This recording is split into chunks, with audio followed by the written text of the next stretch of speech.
నేత ఎవరైనా ఉన్నారంటే అది వైఎస్ఆర్ అంటున్నారు ఆ సామాజిక వర్గ నేతలు.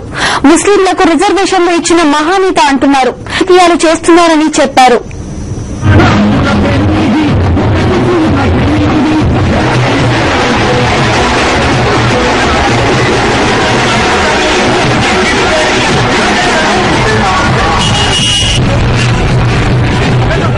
ప్రతి ముస్లిం ఇంట్లో వైఎస్ఆర్ బొమ్మ ఉంటుందని ఎంఎస్ రబ్బానీ చెప్పారు.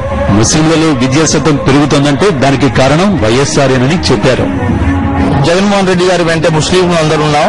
ఆరోగ్యశ్రీ గాని మా ముస్లింలో చాలా మంది పేదవాళ్లు ఇవాళ రోజు ఇంజనీరింగ్ చేయగలుగుతున్నారు, ఒక డాక్టర్ చేయగలుగుతున్నారంటే అది కేవలం రాజశేఖర రెడ్డి గారు చేసిన కృషి వల్లే. ఈ రోజు ముస్లింలలో ఆపరేషన్లు ఇవన్నీ ఉండవు కాబట్టి ఒక్కొక్కళ్ళకి కనీసం 5-6 సంతానం ఉంటది.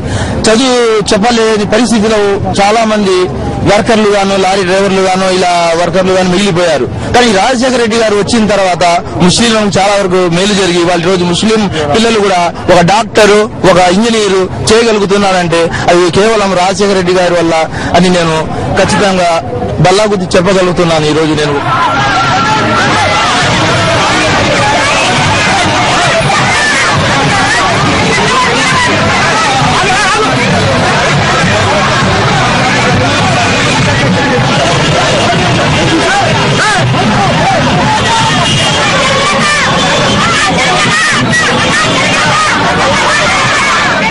రాజశేఖర రెడ్డి గారు పెట్టిన పథకాలన్నీ పక్కన పెట్టేసి ఈ ఉన్న ప్రభుత్వం అంతా ఈ చంద్రబాబు నాయుడు, రాజశేఖర రెడ్డి, మన కిరణ్ కుమార్ రెడ్డి కుమ్మక్కయ్యి రాజకీయాలు చేసుకుంటా వీళ్ళకి రాజకీయాలు చేరగాలండి.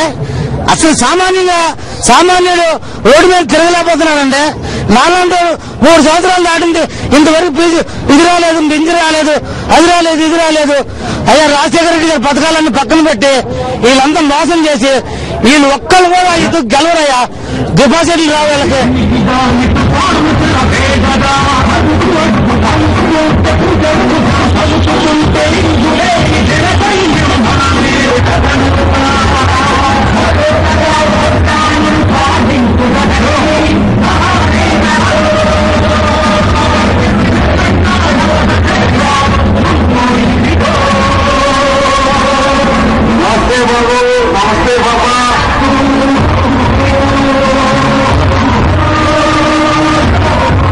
కిరణ్, చంద్రబాబు కుమ్మక్కు రాజకీయాలు ఎల్లకాలం సాగమంటున్నారు కృష్ణా జిల్లా ప్రజలు.